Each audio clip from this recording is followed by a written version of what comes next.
வணக்கம் நேயர்களே, கடவுளூர் டிவி நேயர்கள் லட்சுமண அன்பு வணக்கங்கள். இப்போ நம்ம பார்க்க போகிறது வார ராசி பலன் 2ஆம் தேதியிலேருந்து 8ஆம் தேதி வரை எப்படி இருக்க போகுதான் பார்க்க போகிறோம். ஸோ எப்போதும் சொல்கிறதான் லக்னத்துக்கு பாருங்கள், ராசிக்கு பார்ப்பதை லக்னத்துக்கு பார்க்குறது ரொம்ப நல்லது. உதாரணமாக ஒரு மகர லக்னம், விருச்சிக ராசி, நான் விருச்சிக ராசிக்கான பலன்களை பார்க்கறத விட மகர ராசிக்கான பலன்களை பார்க்கும்போது ரொம்ப பர்ஃபெக்டாக இருக்கும்.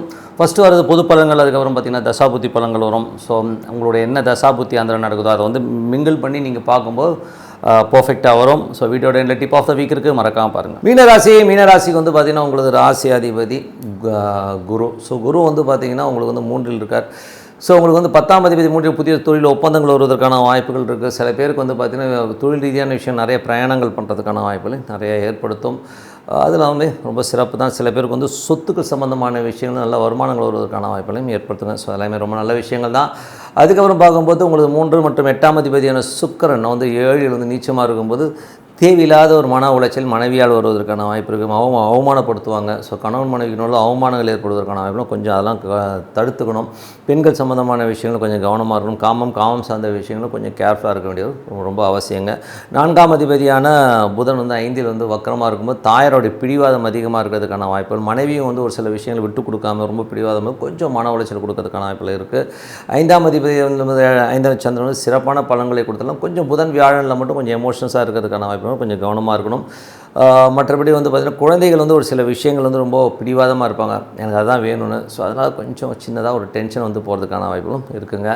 அதுக்கப்புறம் வந்து உங்களுக்கு 6ஆம் அதிபதி சூரியன் வந்து ஆட்சி பலத்தோடு இருந்து அது வந்து சுக்கிரனுடைய சாதத்தில் போகும்பொழுது வேலையில் நல்ல ஏற்றங்களும் நல்ல பதவி உயர்வும் சின்ன அவமானங்களை ஏற்படுத்துவதற்கான வாய்ப்பு, பின்னாடி யாராச்சும் வந்து நம்மள்கிட்ட சொல்லி கொடுத்து கொஞ்சம் எமோட்டாக நம்மளை வந்து டென்ஷன் படுத்துறதுக்கான வாய்ப்பு கொஞ்சம் கவனமாக இருக்க வேண்டிய ஒரு காலகட்டங்கள். ஸோ கொஞ்சம் கவனமாக இருக்கணும். 7ஆம் அதிபதியான புதன் வந்து பார்த்திங்கன்னா உங்களுக்கு வக்கரமாக அது வந்து 5இல் இருக்கும்போது கொஞ்சம் கணவன் மனைவிகளில் தேவையில்லாத ஈகோ கிளாஷஸ், எனக்கு இதுதான் வேணும்னு சொல்லி மனைவி பிடிவாதம் பிடிக்கிறதுனால நமக்கு ஒரு எமோஷன்ஸ் வர்றதுக்கான வாய்ப்பு கொஞ்சம் கவனமாக இருக்கணும். அதுக்கப்புறம் அதே நேரத்தில் வந்து 7இல் வந்து சுக்கிரன் வந்து நீச்சமாக இருக்கும்போது கொஞ்சம் தேவையில்லாத விஷயங்கள் வார்த்தைகளால் வந்து புண்ணாக்கிறதுக்கான வாய்ப்புகளும் ரொம்ப கவனமாக இருக்க வேண்டிய ஒரு காலகட்டங்கள் கொஞ்சம் பார்த்து நடந்துக்கணும். அதுக்கப்புறம் 8ஆம் அதிபதியான சுக்கிரன் வந்து 7இல் இருக்கும்போது இந்த மாதிரி கணவன் மனைவிகளில் கொஞ்சம் அந்த எமோஷன்ஸ் இருக்குன்னா கொஞ்சம் விட்டு கொடுத்து போனீங்கன்னா எல்லாமே சிறப்பாக இருக்கும். 9ஆம் அதிபதி செவ்வாய் வந்து பார்த்திங்கன்னா செவ்வாய் வந்து உங்களுக்கு 4இல் இருக்கும்போது நல்ல ஒரு வருமானங்கள், தந்தை சார்ந்த விஷயங்கள், வெளிநாடு சார்ந்த விஷயங்கள் ரொம்ப நல்ல வருமானங்கள் வருவதற்கான ரொம்ப நல்லது. 10ஆம் அதிபதி குரு வந்து பார்த்திங்கன்னா உங்களுக்கு வந்து 3இலும் புதிய தொழில் ஒப்பந்தங்கள் வருவதற்கான வாய்ப்பு, அதனால் நல்ல வளர்ச்சி நல்ல ஏற்றங்கள் வருங்க. ரியல் எஸ்டேட் சார்ந்த துறையிலும் பெரிய வருமானம் வருவதற்கான வாய்ப்பு ரொம்ப சிறப்பாக இருக்குங்க. 11ஆம் அதிபதி சனி வந்து 12இல் இருக்கும்போது நல்ல லாபங்கள் இருந்தாலும் கொஞ்சம் ஸ்லோவாக வர மாதிரி ஃபீலிங் கண்டிப்பாக ஏற்படுத்துங்க. ஸோ இதுவரை பார்த்தது பொது பலன்கள். இப்போ பார்க்கும்போது தசாபுத்தி பலன்கள். மீன லக்னமாக இருந்து சூரியன் தசாபுத்தி, அதனால் சூரியன் வந்து பார்த்திங்கன்னா உங்களுக்கு 6இல் இருந்தாலும் அது சுக்கிரனுடைய நீச்சமாக இருக்கும்போது கொஞ்சம் எமோஷன்ஸ் இருக்கும். என்ன தான் பண்ணாலும் வேலையில் வந்து ஒரு அங்கீகாரம் கிடைக்காம நிறைய அவமானங்கள் போடுவதற்கான வாய்ப்பு கொஞ்சம் கவனமாக இருக்க வேண்டிய ஒரு காலகட்டங்கள். மீன லக்னமாக இருந்து சந்திர தசாபுத்தி, சந்திரன் வந்து சிறப்பான பலன்களும் புதன் வியாழனில் மட்டும் சின்ன அவமானங்களோ ஒரு எமோஷன்ஸோ வரதுக்கான வாய்ப்பு ரொம்ப கவனமாக இருக்கணுங்க. அதுக்கப்புறம் மீன லக்னமாக இருந்து செவ்வாய் தசாபுத்தி வந்து செவ்வாய் வந்து பார்த்திங்கன்னா உங்களுக்கு 4இல் இருக்கும்போது 2, 9, 4, 9 சொத்துக்கள் வாங்கிறதுக்கான வாய்ப்புகள்லாம் ரொம்ப நல்லா இருக்குங்க. ஸோ மற்றபடி வந்து குடும்பத்தால் ஒரு நல்ல ஒரு வருமானம் வரும், நல்ல ஏற்றங்கள் வருவதற்கான வாய்ப்பு ரொம்ப சிறப்பாக இருங்க. மீன லக்னமாக இருந்து ராகு தசாபுத்தி, ராகு வந்து பார்த்திங்கன்னா உங்களுக்கு ராசியிலே இருக்கும்போது ரொம்ப எமோஷன்ஸ் ஆவீங்க. ஸோ கொஞ்சம் செலவுகள் அதிகமாக இருக்கிறது, அலைச்சல்கள் ஜாஸ்தி இருக்கிறதுக்கான வாய்ப்பு நிறைய இருக்குங்க. மீன லக்னமாக இருந்து குரு தசாபதியும் குரு வந்து பார்த்திங்கன்னா உங்களுக்கு 3இல் இருக்கிறது, அதுவும் வந்து செவ்வாயோடைய சாரத்தில் இருக்கும்போது அப்பா அம்மா அவர்களால் நல்ல லாபங்கள் வருவதற்கான வாய்ப்பு ரொம்ப நல்லா இருக்குது. ஸோ அது ஒரு நல்ல ஒரு பாண்டேஜ் கொடுக்கறதுக்கான வாய்ப்பு, வெளிநாட்டில் இருக்கிறவங்க வந்து பெரும் பணம் வருவதற்கான வாய்ப்பு ரொம்ப சிறப்பாக இருக்குங்க. அது மட்டும் இல்லாமல் 3ஆம் அதிபதி வந்து 4இல் இருக்கும்போது சொத்துக்கள் விற்பனை அதெல்லாம் வந்து நல்ல வருமானங்கள் வரும். பட் அம்மாவுக்கு உங்களுக்கு நிறைய டிஃப்ரென்ஸாக பின்ன வர்றதுக்கான வாய்ப்பு ரொம்ப கவனமாக இருக்கணுங்க. அதுக்கப்புறம் பார்க்கும்போது உங்களது மீன லக்னமாக இருந்து ராகு தசாபதி, ராகு வந்து அந்த ராசியிலேருந்து பண்ணிடணும் நிறைய அலைச்சல்கள் கொடுக்கறதுக்கான வாய்ப்புகள் இருக்குது. அது மட்டும் இல்லாமல் வந்து பார்த்திங்கன்னா பெரிய லாபத்துக்காக நிறைய அலைச்சலும் ரொம்ப டென்ஷனும் கொடுக்கறதுக்கான கொஞ்சம் கவனமாக இருக்கணும். குரு வந்து பார்த்திங்கன்னா உங்களுக்கு தொழில் ரீதியான விஷயங்களில் நிறைய புதிய ஒப்பந்தங்கள் வருவதற்கான வாய்ப்புலாம் ரொம்ப நல்லா இருக்குங்க. ஸோ அதெல்லாம் ரொம்ப சிறப்பான விஷயங்கள். மீன லக்னமாக இருந்து சனி தசாபுத்தி அந்த சனி வந்து பார்த்திங்கன்னா உங்களுக்கு 11இல் இருந்து அது 12இல் இருக்கும்போது நிறைய வருமானம் தான், அது ஸ்லோவாக வர மாதிரி ஃபீலை கண்டிப்பாக ஏற்படுத்துங்க. மீன லக்னமாக இருந்து புதன் தசாபுத்தினா புதன் வந்து பார்த்திங்கன்னா உங்களுக்கு வக்கரமாக 5இலும் குழந்தைகளோட பிடிவாதம் அதிகமாக இருக்கும். கணவன் மனைவியினோட சின்ன ஈகோ கிளாஷஸ் வரதுக்கான வாய்ப்பு ரொம்ப கவனமாக இருக்கணுங்க. மீன லக்னமாக இருந்து சுக்கிர தசாபுத்தி அந்த சுக்கிரன் வந்து பார்த்திங்கன்னா உங்களுக்கு வந்து 3 8ஆம் அதிபதி, அவர் வந்து நீச்சமாக 7இல் இருக்கும்போது கணவன் மனைவியினோட ரொம்ப எமோஷனான ஒரு சண்டை சச்சரவுகளோ அவமானப்படுத்துறதுக்கான வாய்ப்புகளும் ரொம்ப கவனமாக இருக்கணும்.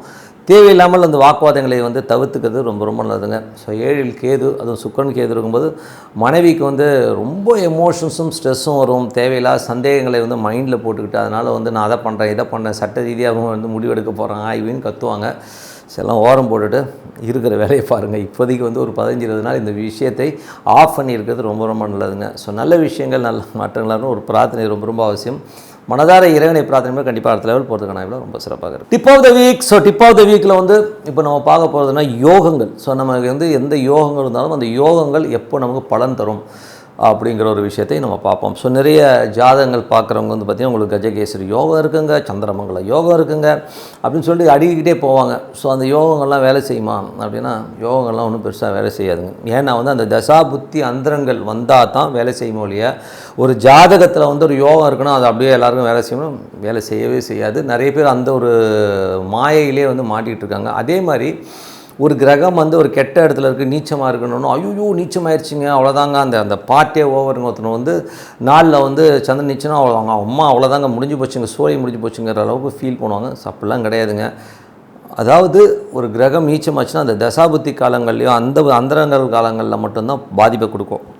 எப்போதும் வந்து ஒரு கிரகம் வந்து நம்மளை டென்ஷன் படுத்தாது. அது வந்து அது வேலை செய்யும்போது தான் நமக்கு அந்த எமோஷன்ஸை கொடுக்குமே ஒழிய அதனால் வந்து அதை நினச்சிக்கிட்டே இருக்கிறது வந்து ரொம்ப தவறான விஷயம். அது மட்டும் இல்லாமல் இந்த தசாபுக்திங்கிறத வச்சு தான் நம்ம ஜாதகம் பார்க்கணுமே ஒழிய ஜென்ரலாக வந்து உங்களுக்கு குரு உச்சமாக இருக்குங்க நீங்கள் பெரிய ஆள் ஆகிடுவீங்க, சுக்கிரன் உச்சமாக இருக்குது சினிமாவில் ஸ்டார் ஆகிடுவீங்க, இந்த மாதிரிலாம் ஏமாத்துகிற விஷயங்கள்லாம் வந்து நிறைய நடக்குது. ஸோ இதெல்லாம் வந்து தவிர்த்துருங்க. உங்களுக்கு வந்து திசை நடக்கணும், அதற்கான பாவத்தொடர்பு இருக்கணும். இப்போ என்ன தான் உச்சமாக இருந்ததுன்னா உடனே வந்து அந்த விஷயம் வந்து ஆஹா ஓஹோ நடந்தோம்னா 8ல் போய் ஒரு கிரகம் உச்சமாச்சுன்னு வைங்களேன் அவன் உள்ளூரில் பிழைக்கவே முடியாது. உள்ளூரில் வந்து என்ன பண்ணாலும் அவனால் வந்து வெளியில் வர முடியாது. அதே வெளியூரோ வெளிநாடோ போயிட்டானா வெளி மாநிலங்கள் அதாவது வெளி மாநிலங்களோ வெளிநாடோ போயிட்டானா இன்னும் நல்ல வளர்ச்சி கிடைக்கும். ஸோ அதனால் ஒரு யோகங்களாக இருக்கட்டும், யோகங்கள் இல்லாமல் ஒரு அசௌகரியமான ஒரு இது சொல்லணும் இல்லையா. சில பேர் சொல்லுவாங்க அண்ணே உங்களுக்கு சகட யோகானேன்னுவான். சகட யோகம்னா நிரந்தரமாக எதுவுமே இருக்காது, ஒரு சக்கரம் மாதிரி போயிட்டுருக்குன்றது தான் சகட யோகம்.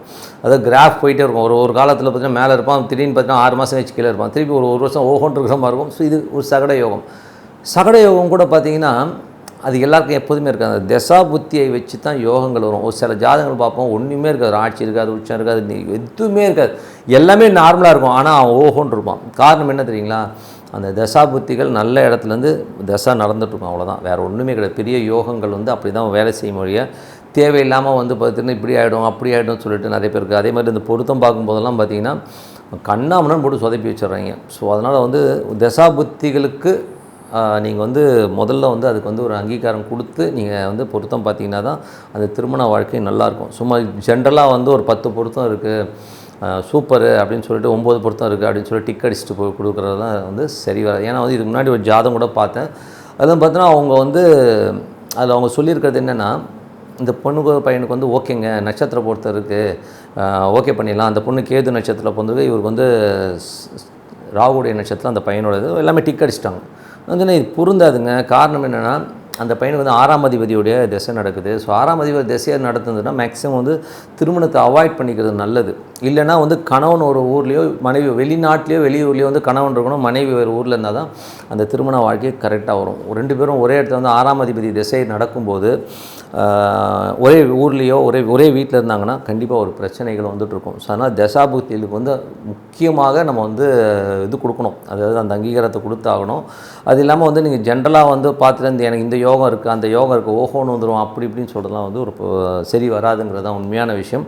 ஸோ தசாபுக்திகளுக்கு வந்து பலன் கொடுங்க.